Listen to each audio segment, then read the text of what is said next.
How to hide your WhatsApp online status. Hey everyone, welcome back to our channel. In today's video, I am going to show you how to hide your WhatsApp online status in just a few simple steps. Let's jump right in. First, open your WhatsApp and head to the settings.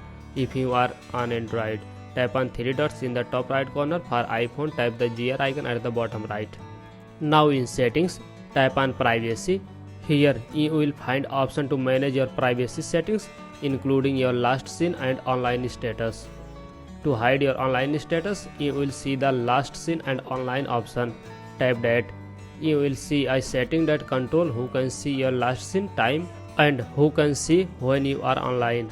To completely hide your online status, select the nobody option under the who can see my latest scene and who can see when I am online setting. And that's it. You have now hidden your online status from everyone.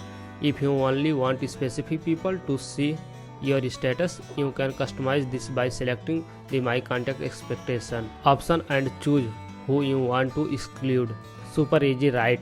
That's how you take control of your WhatsApp privacy. If this video helped you, don't forget to like, comment and subscribe for more tech tips. Thanks for watching and I will see you in the next video.